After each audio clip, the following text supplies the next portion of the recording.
Fala galera, tudo certo? Pra quem não me conhece, eu sou o João e o vídeo que a gente vem aqui hoje é mais um aí do canal do Barusso.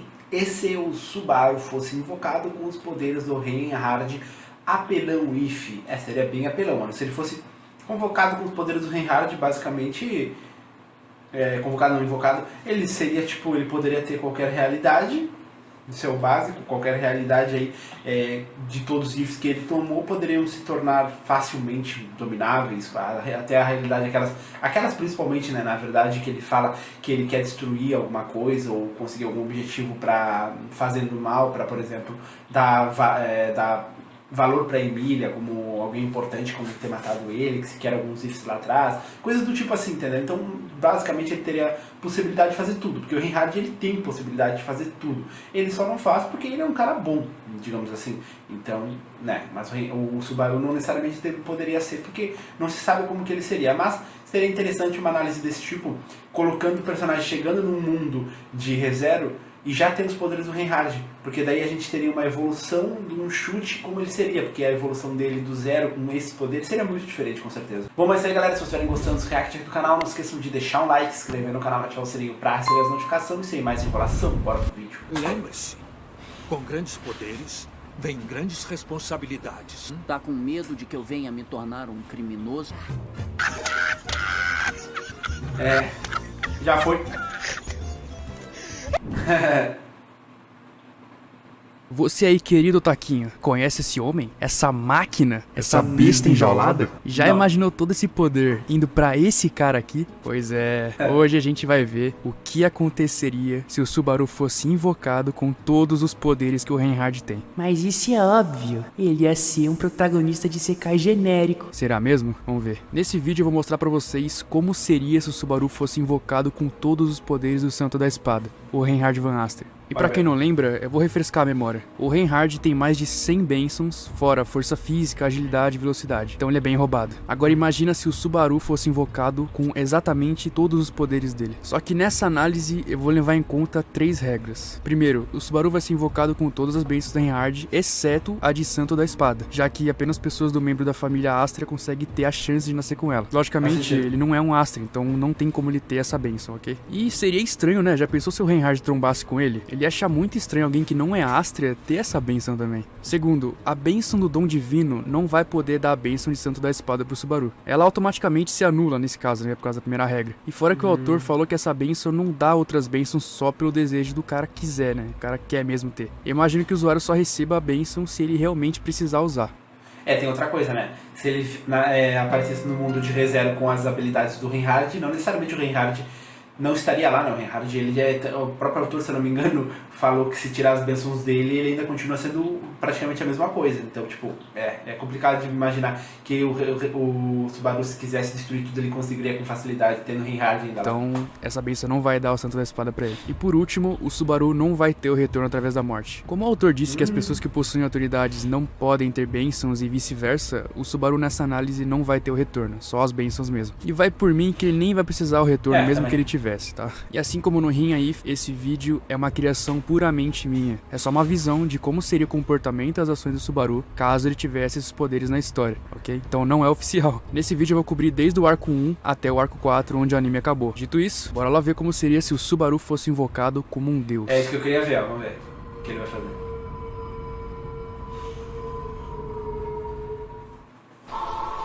O Subaru é invocado por um mundo paralelo pela primeira vez. Ele fica meio surpreso no início, mas logo ele se acostuma com aquilo. Era o sonho dele ir para aquele mundo de fantasia, como ele conhecia nos isekais que ele lia. Andando pela cidade, ele vê uma mulher no meio da estrada, em perigo. Ele sente que tem que correr para ajudar, e acaba salvando ela de ser atropelado pela carruagem de dragão. Ele fica extremamente orgulhoso da ação heróica dele, e sente que realmente foi invocado como um herói para aquele mundo. E sente que vai ser um herói lendário. Como de costume, lógico, ele reclama do kit inicial dele, que era uma droga, né? Mas ele se sentia muito mais forte do que na Terra. Ele nem tava ligando assim tanto pro kit dele. Ele entra num beco pra explorar mais a cidade e acaba dando de cara com 3 bandidos que a gente conhece muito bem. Assim como de costume, eles debocham do Subaru, né, de primeiro momento. Mas logo depois que ele encara eles sentem muito medo. A aura muito forte que emanava do Subaru era a mesma aura que era conhecida pelo Reinhard, o Santo da Espada. Essa aura passava uma imponência tão grande que os alvos tinham medo de enfrentar. Eles com medo tentam sair correndo, mas ele rapidamente pega eles antes de sair do beco. O Subaru agarra os bandidos e vê na mente deles que eles tinham a intenção de roubar ele. O Subaru tava usando uma das bênçãos mais interessantes do Reinhard, a leitura mental. E eu vou abusar um pouquinho dessa bênção nessa análise, tá? Aí vocês podem perguntar, mas Baru, como é que ele sabe as bênçãos que ele tem logo que ele foi invocado? Bom, ele tem uma bênção que ele consegue ver as bênçãos de qualquer pessoa, já é autoexplicativo.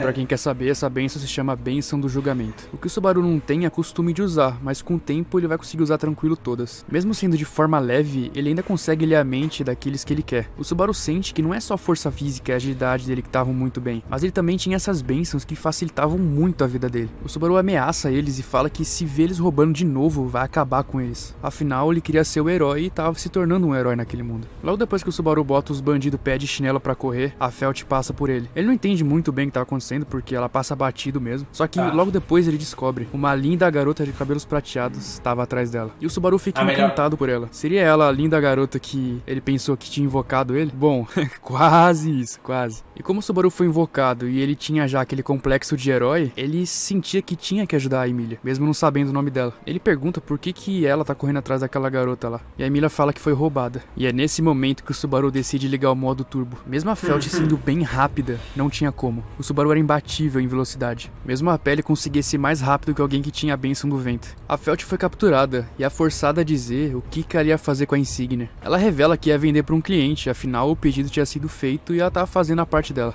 A Emília fica bem curiosa, afinal, quem iria querer o brasão especial dela? Aquilo tava bem estranho. Eles forçam a Felt a mostrar onde ficaria o local da compra, e é a cabana do Velho Ron. Como o Velho Ron e a Felt estavam sendo forçados pela Emília e pelo Subaru a se comportar como se nada tivesse acontecido, a Elsa chega na cabana e se apresenta como compradora do brasão da Emília, que tinha sido roubado. O Subaru tenta perguntar pra quem seria o brasão, já que ele também tinha curiosidade, assim como a Emília. E a Elsa diz que ela não fala sobre os seus clientes, e como a Elsa é ótima em perguntar as coisas, ela pergunta pra que ele também queria o brasão, já que ele também se mostrava como um comprador, né, entre aspas. E nessa cena o Subaru foi meio burro, assim como na história principal, e acaba dizendo sem querer que é pra devolver pra dona. Ferrou, rapaziada. Logo depois que a Elsa escuta isso, ela abre um sorriso. Ela já tava pensando em abrir umas barrigas. O Subaru sente o perigo ameaçar.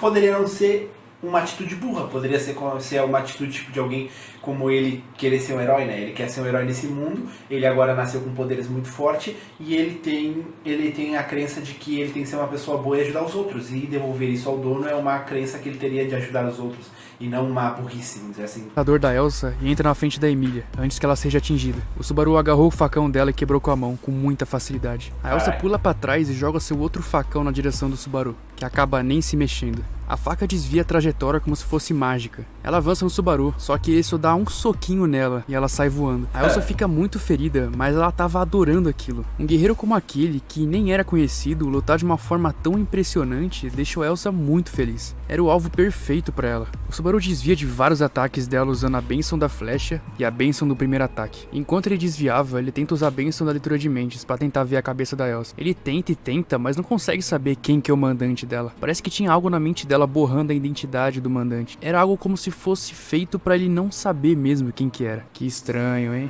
O Subaru sem escolha dá um socão no chão, faz a Elsa ser soterrada pelos escombros. Assim que todo mundo sai, o Subaru começa a procurar pelos escombros, só que o corpo da Elsa não tava lá, não tinha corpo nenhum, ela tinha fugido. A Emília agradece demais por ela ter sido salva por ele e por ele ter dado toda aquela ajuda pra desconhecidos. O Subaru, no ápice do orgulho, se vangloria como um grande herói que ajudou sua amada. E com isso, ele pergunta o nome dela, e ela responde dizendo: "O meu nome é Emília." Até o Puck, que não fez quase nada nessa luta, elogia o Subaru pela coragem dele. E nessa altura do campeonato, o Puck já confiava no Subaru porque ele não via nenhuma malícia nos pensamentos dele. Ele realmente só queria ajudar a Emília. Como o Subaru nunca foi morto, o Reinhard também nunca foi chamado. E como a Felt nunca correu por ajuda, o Reinhard nunca ia aparecer mesmo. E o destino que a Felt e o Velho Ron tiveram não foi muito legal, não. Eles foram presos. Roubar uma candidata à realeza não é muito inteligente, não. E como o Subaru não tinha muito pra onde ir, ele já tava também chonadinho na Emília, ele pede pra ela se ele pode ir pra casa dela, pelo menos, né, pra ele só aprender mais sobre aquele mundo. E a Emília não tinha como negar um favor pro cara que salvou a vida dela e salvou o brasão dela, né. Ela acaba aceitando. Até aí tá interessante, ele tá ligando as histórias bem legal. Achei que iria se perder em algum momento, achei que tipo ia tentar seguir uma ordem cronológica igual a do anime só pra seguir a mesma lógica, mas não, tá fazendo tudo sentido. Até essa questão aí dele falar que o Reinhard não aparecendo, não vai ter levado aquela guria, logo ela não vai ter sido considerada diretamente ali pro cargo que ela deveria, por causa que ela foi presa, e o cara que ele também, e assim por diante. Bem legal, bem legal. Aí o que o Subaru fez naquele momento ali dentro, eu senti muito a mesma coisa que o Reinhardt fez, que faz até que sentido, né? Só que a gente não sabe se realmente ele saberia os poderes dele nesse momento, mas como ele tem essa bênção, ele tem aquela bênção de saber as bênçãos, basicamente ele tem que saber sim. E já na mansão, o Roswell fica muito feliz em saber que o Subaru conseguiu impedir uma famosa assassina de matar a Emília e outras pessoas. O Roswell, de certa forma, também tinha uma dívida com ele, querendo ou não. E nisso, ele pergunta pro Subaru qual que é o pedido dele. E o Subaru diz que só quer ficar perto da Emília como cavaleiro. Como ele nunca foi nomeado como cavaleiro, ele só foi intitulado como guarda-costas mesmo. Tanto a Han quanto a Ren não viam problema em o Subaru ajudar a Emília. Como ele nunca morreu, ele não emanava um cheiro da bruxa. E como o Roswell só dava ordem pra matar...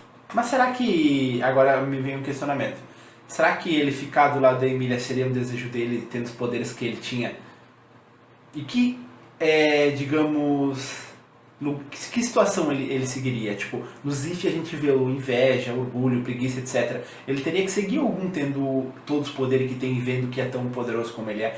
Eu não senti um apego emocional tão grande dele e da Emília pra ele, tipo, eu só quero seguir a Emília, só quero estar aqui pra proteger a Emília. Eu não senti esse apego como eu senti no anime, entendeu? Porque agora ele simplesmente pegou o colar, foi pra aquela casa, venceu aquela guria, foi pra casa da Emília por causa que ele não tinha pra onde ir, ponto. Foi uma história bem mais resumida do que a gente viu nas mortes, que tiveram todo aquele impacto de, tipo, ela não falar o nome dela, que foram as situações que fizeram a ligação entre os dois pra dar no que deu, entendeu? Eu não vejo essa ligação, então eu não acho que seria algo que ele diria. Eu acho que ele diria algo, eu quero conhecer mais desse reino, eu quero me tornar um herói, eu quero ajudar a melhorar esse reino, uma coisa assim, entendeu? Uma coisa de alguém que quer se tornar um herói. Se a pessoa fosse suspeita, elas nunca fizeram nada com ele. E a respeito da Beatrice, bom, ela trata ele igual como sempre. O Subaru às vezes passava na cozinha e nos outros quartos pra trocar aquela ideia com o pessoal. E ele aproveitava isso pra mostrar como era pica em qualquer coisa. Tanto cortando legumes como se fosse um mestre da culinária, quanto aparando a grama como se fosse o maior jardineiro do mundo. Não tinha dia triste pra ele, essa é a verdade. O Subaru gostava de testar as bênçãos dele com certa frequência. E bom, eu acho que todo mundo que ganhasse tanto poder assim ia gostar de ficar... Bom, isso é uma coisa que eu vejo o Subaru fazendo mesmo. Ele testando as bênçãos dele, fazendo coisa normal assim do dia a dia só pra ver o que ele consegue fazer. Isso aí eu vejo ele fazendo. Testando, né? De tempos em tempos, o Subaru visitava a vila de Arlan com a Ren pra comprar os mantimentos. Ele ia por livre e espontânea vontade, ele não precisava ir lá. Ele queria aprender mais e mais daquele mundo enquanto ele ficava próximo da Emília. E pra servir de bom exemplo, ele ajudava os outros também, né? Além de ser forte, ele também queria criar uma boa imagem pra ele. Então ele ia pra vila lá, brincava com as crianças, levantava a moral da rapaziada, né? Era muito carismático. E aproveitava também pra testar as bênçãos dele. Em um desses eventos que o Subaru vai na vila com a Ren, ele nota uma das crianças com um cachorrinho. O Subaru faz carinho no cachorrinho, só que o cachorrinho parece que não gostou muito dele. Ele tenta morder o Subaru, mas nada acontece. A proteção divina dele protegeu até mesmo daquilo. E claro, era meio antiético, mas ele lia a mente de todo mundo ali. Das crianças, da Ren, enfim, o cara invadia a privacidade de todo mundo. Até que chegou uma hora que, quando ele leu a mente daquela garotinha, ele descobriu algo terrível. Ela tinha pensamentos sanguinários, apesar de aparentar ser bem tranquila. Ele rapidamente avisa a Ren e arma uma emboscada pra Meili. O Subaru sentia algo muito ruim vindo dela. E não era muito legal alguém ter a bênção de controlar bestas demoníacas, né? E o Subaru acabou sabendo disso por causa da bênção do julgamento dele. Ele consegue ver a bênção que a Meili tem. Com a Meili capturada, ela não acreditava como é que foi pega sem ter dado motivo nenhum. Como o Subaru tinha salvo a vida da Emília e descobriu sobre a Meili, o respeito dele aumentou mais ainda na mansão. E não só na mansão, né, na vila também. A vila nunca ia ser sabotada e as crianças nunca iam ser capturadas. Só tem um probleminha, rapaziada. Como a Ren nunca foi salvar o Subaru e o Subaru nunca deu um choque de realidade nela, ela ainda tinha aquele complexo de inferioridade em relação à irmã dela. E o que isso significa? Bom, ela não teve desenvolvimento. E tem outra também, né? Ela nunca vai se apaixonar por ele. O Subaru... quem liga pra Ren, né?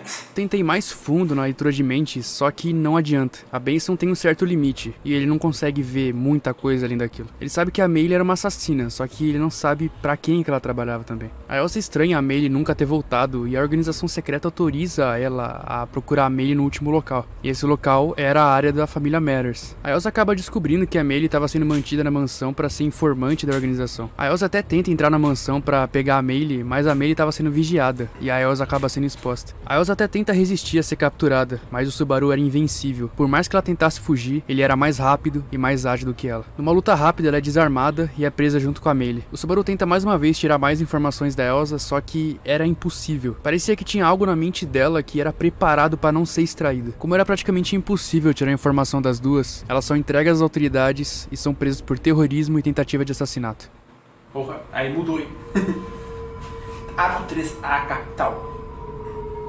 Depois de um certo tempo, a Emília é chamada para a capital real, para participar da seleção real. O Subaru acaba conhecendo o Wilhelm e o Felix e fica muito interessado em ir, afinal, era um evento importante para a Emília. A Emília até fica meio indecisa, mas ela acaba aceitando porque, né, o Subaru ajudou ela muitas vezes. E como ele nunca chegou a quebrar o portão de mana dele, ele só foi para lá como protetor da Emília mesmo. E que inclusive, né, já que o portal dele nunca foi quebrado, ele nunca teve um contato assim tão próximo do Felix e da Crush. Nessa cena da seleção real, ele age do mesmo jeito que no anime e acaba fazendo a cagada de fazer a Emília passar vergonha. E como isso acaba acontecendo, a Emília manda ele ficar do lado de fora. Nisso acontece aquele lance do Julius de não gostar como o Subaru tratou os Cavaleiros Brancos e tal, e acaba chamando ele pro duelo. O que o Julius não sabia dessa vez é que quem seria o saco de pancada seria ele. Em pouco tempo de luta, deu pra ver que o Julius estava em muita desvantagem. Mesmo usando os espíritos na luta, o Julius não conseguia nem acertar o Subaru.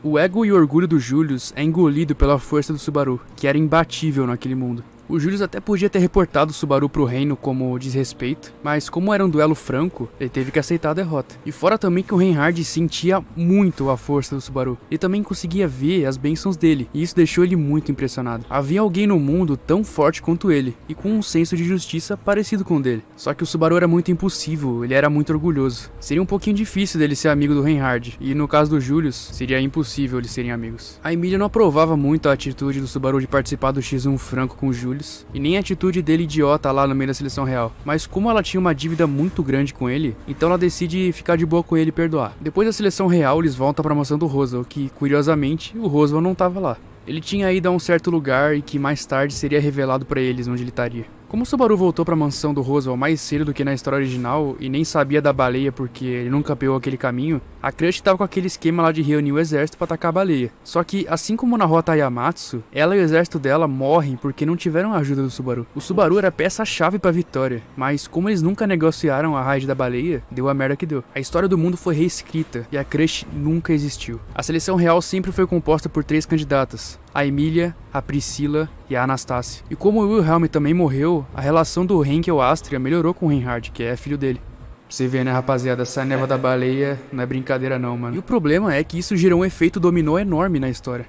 Olha, eu vou ter que comentar rápido, porque assim, aconteceu o que eu não queria que acontecesse, da forma que ele explica, mas ao mesmo tempo ele tá se encaixando bem de novo agora. Por exemplo, quando ele chegou lá na casa da Emília e ele disse que o objetivo dele era proteger ela e ajudar ela, é uma coisa que eu acho que ele não faria. Eu acho que ele não faria porque, como eu falei, o apego do fato dele poder morrer, todo o apego que ele teve com ela no início, dela contar outro nome, de tudo dar errado, ele começar a perceber o que ele podia fazer, eles desenvolveram uma emoção um pelo outro, principalmente ele por ela, que fez com que ele quisesse ficar com ela. Eu acho que, a partir daquele momento, a história já devia mudar e ele não deveria estar com ela, que já mudaria tudo que ele está contando agora. Esse é o meu ponto de vista, logicamente. Eu acho que ele já mudaria tudo, que está acontecendo agora.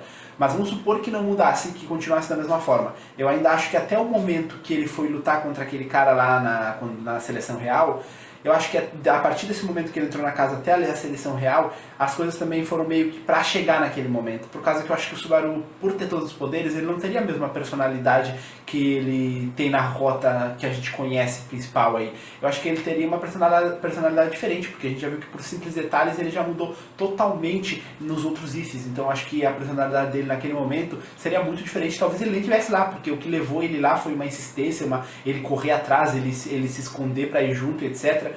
Que foi uma personalidade muito diferente na rota original. E agora eu acho que ele estaria muito diferente. Então, tipo, mas agora o Baruço está encaixando uma parte que ele mudou, que é a morte daquela mulher lá pra baleia e tal, com todo o exército. e etc. Que aí eu tô achando mais interessante. Agora tá se encaixando com uma forma que realmente tá fugindo de novo do padrão. Como o Subaru nunca fez a incursão da baleia e nunca fez aquele plano contra a invasão dos cultistas, o Otto acabou morrendo nessa história. O grupo do Ricardo, que é dos Lobos de Ferro, nunca foi chamado, então o Otto nunca foi resgatado na caverna. Infelizmente, nessa história, o nosso menino Otto foi de base. F no chat. E falando no ataque dos cultistas...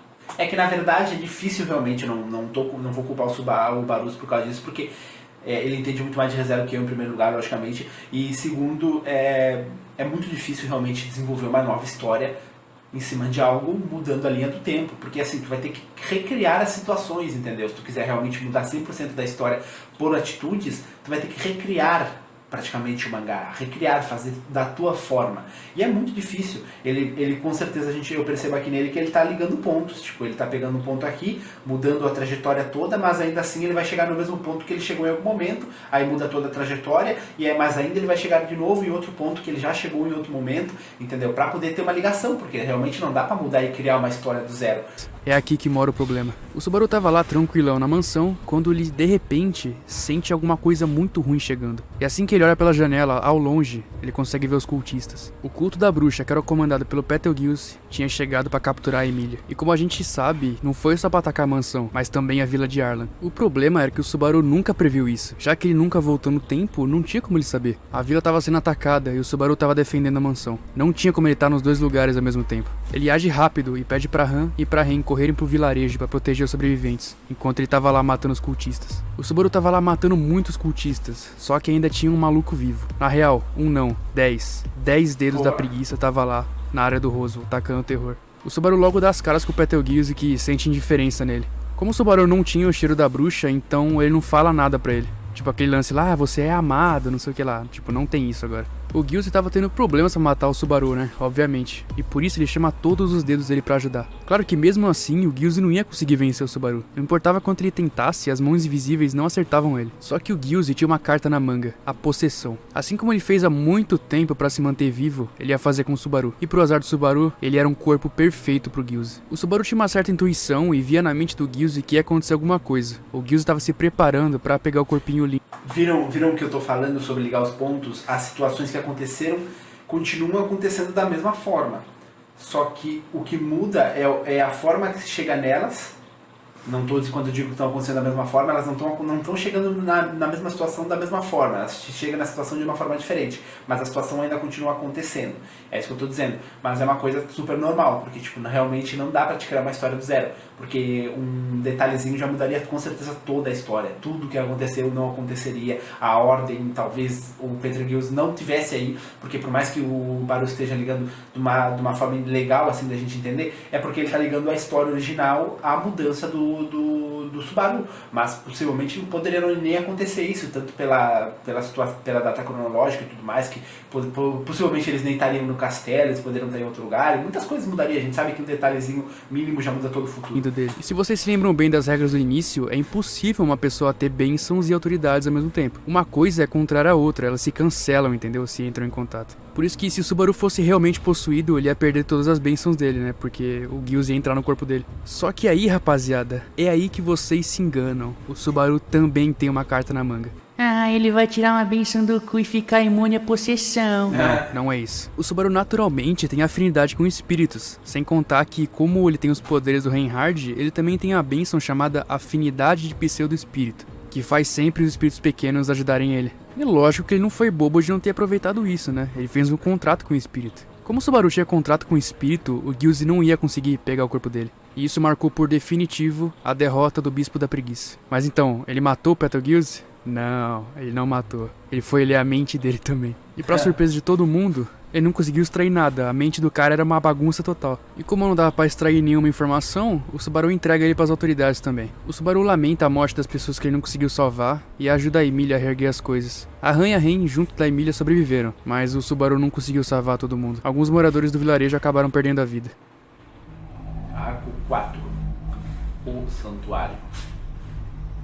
Voltando pra mansão, o Subaru e os demais descobrem pela Beatrice que o Roswell tava no santuário e que eles tinham que ir pra lá. Como a Rei nunca entrou em coma, a Frederica nunca foi chamada, então a Rei ficou na mansão pra cuidar das coisas enquanto o Subaru, a Emília e a Han vão pro santuário. Eles chegando lá descobrem que tinha uma barreira lá dentro e que pra sair eles tinham que superar os testes do santuário. O Roswell comenta que essa barreira não permite que demi-humanos saiam de lá, e o único jeito é superar os testes. A Emília entra no teste, mas logo depois começa a gritar. O Subaru escuta e corre desesperado, mas ele é bloqueado na entrada, ele não pode fazer o teste. E bom, ele não pode fazer porque ele não tem as qualificações pra isso, né, entre aspas. A pessoa que rege os testes não deixou ele entrar. Ele não pôde entrar por basicamente não ter o gene da preguiça, como na história principal. Mas uma coisa que eu gostaria de saber, que eu não me lembro muito bem. O Oswald não tinha ligação com saber qual que era meio que a habilidade do Subaru nessa época, e os planos dele para ele ser o que ele era e fazer tudo o que ele fez tinha também influência dele saber que o Subaru não conseguiria fazer as coisas que ele queria fazer, tanto que ele sabia que o Subaru, se não me engano, viajava no tempo não, morria e voltava de novo e reescrevia tudo, por causa que, tipo, se isso realmente aconteceu, como eu tô pensando aqui, como eu tô chutando, que eu não me lembro, por que ele faria o plano agora que o Subaru não tem mais essa situação de voltar à realidade, entendeu? E como faria esse plano? Já mudaria tudo também. E nem ter o retorno através da morte. A Echidna ficou desinteressada. E isso também se aplica no caso do Garfield, né, não desconfiar do Subaru, porque ele não tem o miasma da bruxa. Pode ser que eu esteja falando muita bobagem aqui, vocês me comentem aí embaixo, eu não tenho como saber tudo, até porque ReZero é uma parada assim que eu tô acompanhando muito mais aqui pelo YouTube. Eu assisti uma vez ali todo completo, ele que tem de lançamento até o momento, mas tipo, também não sei muita coisa, tá ligado? Então o Garfield não tem nada contra ele. O Subaru escuta aquela história de conspiração, né, de que a galera do santuário tava envolvida em alguma coisa, e ainda somado que o Roswell ter admitido que o ataque na mansão ele tava sabendo, se somar tudo isso, o Subaru tava muito pilhado já. O Roswell só não apanhou naquela cena porque a Han tava na frente. O Subaru não tinha outra escolha a não ser confiar na Emília e ir pra mansão ver a Beatrice pra ver o que era essa tal pergunta que o Roswell tinha falado. Diferente da história principal, a Elsa e a Maylee nunca conseguiram atacar a mansão porque elas foram capturadas antes. A mansão nunca foi atacada e também nunca pegou fogo. Outro fato aqui é que os moradores da vila nunca foram evacuados, já que o Subaru só ficou sabendo das coisas em cima da hora, né? Na história principal ele conseguiu prever aquilo e fazer um planejamento. Chegando na mansão, o Subaru pergunta pra Beatrice o que é essa tal pergunta que ele tinha que fazer. E a Beatrice pergunta se ele é essa tal pessoa. O Subaru nesse meio tempo ele começa a ler a mente dela e sente muita dor, solidão e desespero. Ele, por sentir a dor que a Beatriz sentia, acaba falando que era essa tal pessoa, e eles saem da mansão. Uma consequência do Subaru ter ido pra mansão foi que ele deixou a Emília sozinha, e ela entrou naquele modo yandere. E como ela entrou nesse modo de doida, ela acabou fazendo nevar no santuário. O Roswell sabia que isso ia acontecer, né, então ele ficou quietinho na dele. O Subaru voltando pra lá deu de cara com um monte de coelho, e tenta enfrentar eles. Os coelhos não conseguiam morder o Subaru, só que ele também não conseguia acabar com os coelhos. Ele tava ficando sem opções. E foi aí que ele teve a ideia de usar uma das bênçãos mais roubadas que existem. A bênção da mudança de mente. Não, ele não vai trocar de mente com o coelho. Ele vai fazer uma lavagem cerebral neles. Essa bênção consiste em você basicamente mudar a cabeça do alvo. Você pode fazer o que você quiser com a mente do cara. O Subaru manipula a mente dos coelhos ao ponto de que eles decidem não atacar mais ninguém. Eles ficam parados só. O Subaru não conseguia destruir todos de uma vez. Só que ele conseguiu fazer os caras virar uma pedra. Logo depois de acabar com os coelhos, o Subaru encontra a Emília maluca. E ele basicamente faz a mesma coisa com ela. Ele reverte a loucura dela. Ai, você tá forçando, essa benção nem consegue fazer isso. Mano, se essa bênção foi reconhecida pelos governos como a mais perigosa de todas, pode ter certeza que ela consegue fazer isso. Depois de ele conseguir curar a Emília, ele coloca ela de volta na cabana pra ela descansar. O Roswell sabia que ele perderia porque o livro dele contava, só que ele não sabia que seria tão esmagadora a derrota. O Roswell, vendo que tava dando realmente tudo errado, ele acaba aceitando a derrota e fica quieto na dele sem levantar nenhuma suspeita. Ele já não aceitava ter perdido a Elsa tão cedo e, completando, o Subaru ainda destruiu a mente dos coelhos. Então acabou, já era. Ele manteve o segredo do livro e ele nunca foi destruído. Era só questão de tempo pra Emília superar os testes. O Puck quebra o contrato com a Emília pra liberar as memórias, ela passa no primeiro, segundo e terceiro teste, e eles conseguem sair do santuário. O Puck, como na história principal, ele volta num cristalzinho pequenininho pra depois eles conseguirem um cristal melhor. Assim que ele sai no santuário, eles comemoram a vitória do Subaru, né, que ele conseguiu salvar todo mundo praticamente, e comemoram também que a Emília conseguiu superar os testes. Dessa vez o Subaru realmente consegue o que ele queria, que era se tornar cavaleiro da Emília, e não só um guarda-costas pessoal. Essa história mostrou pra mim que a vida e o desenvolvimento de muitos personagens dependiam do Subaru se planejar antes, né, e agir antes. Como ele nunca teve o retorno através da morte, nem nunca morreu, ele não sabia o que ia acontecer. Muitos personagens personagens como o Garfield, a Emília, o Otto, as bruxas também, não tiveram aprofundamento nenhum. Fora outros que morreram, né, como a Crush, o Wilhelm, né, que também não tiveram a ajuda dele. Depois que eu criei essa história, eu consegui perceber que o plot do anime é realmente montado pro Subaru ter que morrer, entendeu? Ele tem que saber o que vai acontecer antes para ele conseguir fazer uma contramedida. Tem coisas que o Subaru, por não morrer, ele não consegue resolver, né? Porque ele não voltou no tempo. E quando eu terminei de escrever essa história, eu senti que, porra, o anime é feito pra isso. Não tem muito pra onde fugir. E particularmente falando, a história fica bem ruim pra mim com ele sendo forte demais. É que nem agora... Ele depois que ele mudou um pouco da visão dele de não se matar por nada, também a gente percebeu várias situações ali sendo mais difíceis dele conseguir completar, algumas ele vendo que ele não tava dando cabo de acabar com elas, entendeu? Eu prefiro que ele seja fraco e ele descubra as coisas sozinho, sem ficar dependendo de bênção, de poderzinho nenhum, entendeu? Só o bom e velho retorno através da morte já tá ótimo pra mim. Mas aí, o que você achou dessa história? Comenta aí embaixo, quero saber a opinião de vocês. E mesmo se tudo der errado, você ainda pode recomeçar do zero. Ou não. Bom, cara, muito bom. Eu gostei bastante sim da história dele, cara. Apesar de eu falar várias coisas aí, é por causa que, tipo, eu sou bem cético, tá ligado? E crítico sobre essas tipo de coisas sobre detalhes assim que mudam numa história e tal. Eu sei que se muda um detalhe, basicamente a personalidade, todo o futuro de tudo, eu sei que muda. Então, tipo, por isso que eu digo isso. Mas, logicamente, não tem como ele criar uma história do zero e simplesmente colocar aqui no canal com imagens que não existem, vamos dizer assim. Então, ele pegou aí a história original e ele foi colocando as situações que aconteceram e deletando algumas por mortes ou situações que aconteceram, como a do outro, como a daquela mulher lá do cabelo verde. Então, e foi deletando elas da história e pulando para outras partes que já aconteceram na história real, que, ao meu ponto de vista, não deveriam acontecer por causa que situações não acontecem da mesma forma porque tudo muda, entendeu? Um detalhe muda tudo, e ainda mais imagina tantos detalhes assim, mas logicamente não tem como mudar a história original, e aí ele foi por essa linha da história original, mudando os fatos de cada uma dessas partes da história original para mudar as consequências e o que acontecia e a forma que tudo acontecia. Mas é bem legal, ele se deu muito bem aí pra fazer esse tipo de história, cara. É bem difícil fazer isso, eu não conseguiria. Bom, galera, mas é isso aí, espero que tenham gostado desse vídeo. Se gostaram, não esqueçam de deixar um like, se inscrever no canal, ativar o sininho pra receber as notificações, e até a próxima. Falou!